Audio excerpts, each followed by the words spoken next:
sekarang tanggal 6 Agustus 2026, gue coba datang ke Pengadilan Negeri Tangerang buat lihat sidang DRL. Karena yang gue tahu Doktif pun hari ini datang jadi saksi ya. Nah semoga gue doain segala bukti yang dipegang sama Doktif ini bisa membuat DRL jerak sejerak-jeraknya.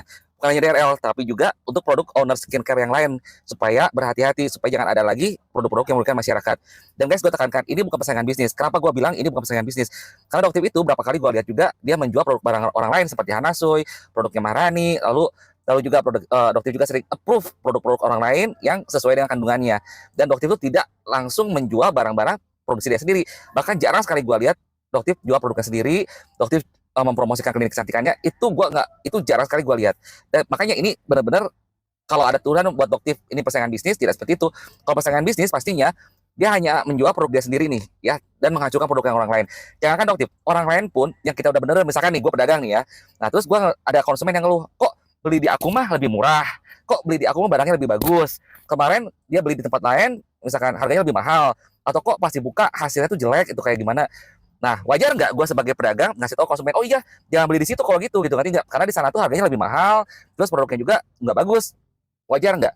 Nah, kenapa? Karena kita juga ingin istilahnya masyarakat itu tahu gitu, ngerti nggak? Tahu bahwa produk yang bagusnya seperti apa, yang murah itu seperti apa.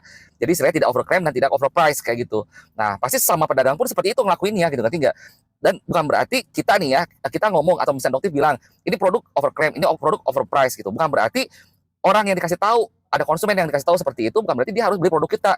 Dengan Doktif meng-approve produk orang lain, dengan Doktif juga bantu promo produk lain, itu artinya apa? Membebaskan kepada konsumen untuk membeli barang yang lain. Belum tentu juga konsumen, kalau misalkan gue nih punya produk nih, terus gue bilang, produk gue bagus, yang lain overclaim, overprice, belum tentu konsumen itu juga pasti beli produk kita.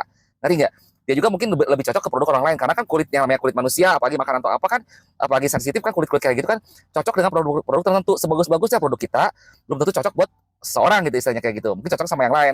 Nah demikian juga bentuk Doktif, jadi ini bukan persaingan bisnis gitu, ngerti nggak? Kalau persaingan bisnis kita benar-benar murni dia hanya ngejual produk dia sendiri dan hanya promo hanya promo kliniknya dia sendiri. Ini kan nggak seperti itu. Jadi guys, coba hilangkan seperti itu, lihat, buka mata, buka hati, buka pikiran. Jadi jangan langsung mengucap kayak gitu aja hanya karena jadi buzzer atau dibayar atau apapun juga. Oke?